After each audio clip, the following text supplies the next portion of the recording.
shoot me. Hands up, please don't shoot me. Hands up, please don't shoot me. And that was the scene around midnight when a group known as the Wall of Moms sang what was essentially a protest lullaby outside the federal courthouse in downtown Portland, Oregon. Early this morning, federal officers there fired tear gas and smoke bombs in new clashes with protesters. In recent days, agents have taken several people away in unmarked vehicles, allegedly without legal cause. President Trump is vowing to send federal agents to more cities just over 100 days before the election. CBS correspondent Carter Evans has the story. As the crowd rushed toward the courthouse here in Portland, officers responded with tear gas again. President Trump says more federal agents could soon be coming to other cities. We're looking at Chicago, too. We're looking at New York. Look at what's going on. All run by Democrats. A Department of Homeland Security memo obtained by CBS News shows the agency preparing to deploy officers to a number of cities, which could include Kansas City and Albuquerque. But first up is Chicago, where they'll send 175 agents. And I'll be darned if I'm going to let anybody, even if their name is Mr. President, bring those kind of troops to our city. DHS Acting Secretary Ken Cuccinelli is defending the actions of federal officers in Portland. We're accomplishing our mission, which is to protect the federal facilities and the people in them and using them. Sharon Myron, who is also a county commissioner in Oregon, says she was tear gassed while attending the protest after a shift in the ER. So it didn't deter you?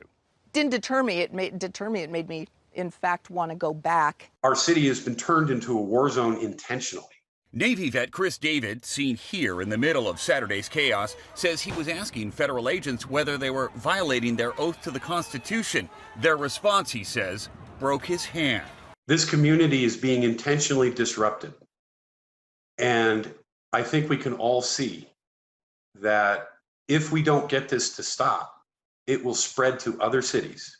You can see some of the graffiti that was left here on the federal courthouse. Across the street in the park, only a handful of protesters remain during daylight hours, but they vow to be back again tonight in force, ready to take on another round of rubber bullets and tear gas.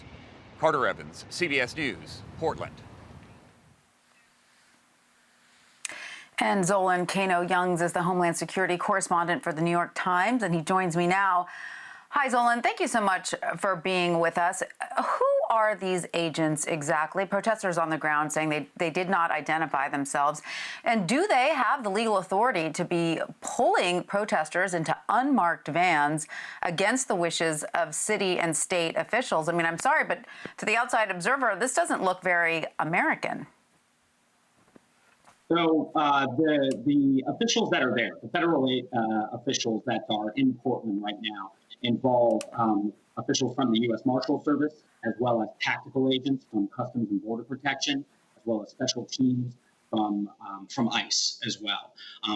DHS has said that they are there to support the Federal Protective Service. That's another agency that's under the Department of Homeland Security that is responsible for providing security for federal property as federal property throughout the United States. Now, if you want to know about the origin of this deployment, you need to go back a couple weeks. A couple weeks ago, if you remember, the president gave a speech in front of Mount Rushmore. And that week, he also signed an executive order that directed his federal agencies to beef up security and monuments, statues, as well as federal property. DHS subsequently formed a task force that created what's known as rapid deployment teams. Now, they have about 2,000 agents on standby, ready to be deployed, that will be a part of those rapid deployment teams. And they include officials from various other DHS agencies as well. Now, as far as the legality, let's talk about what DHS has cited as far as the law that allows them to be there. What they have cited is what's known as 40 U.S. Code 1315.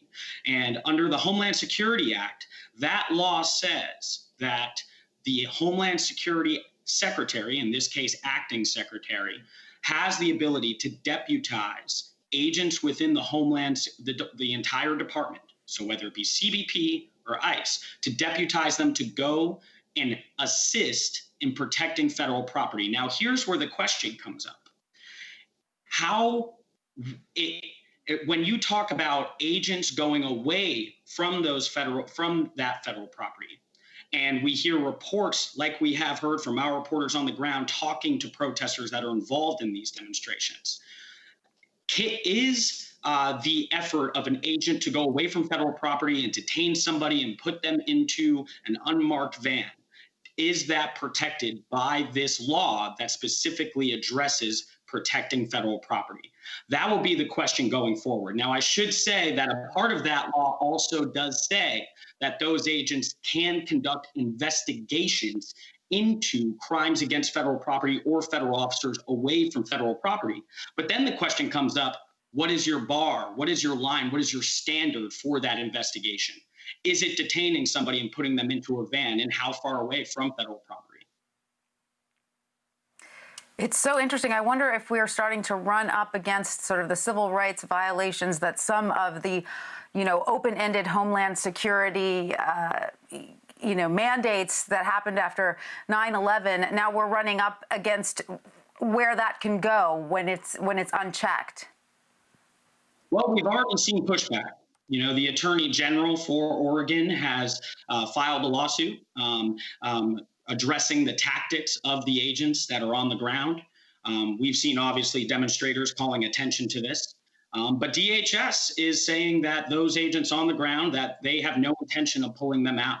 In fact, if you listen to the president yesterday, as well as the acting secretary, Chad Wolf, it seems that they are intent on increasing the federal presence in additional cities.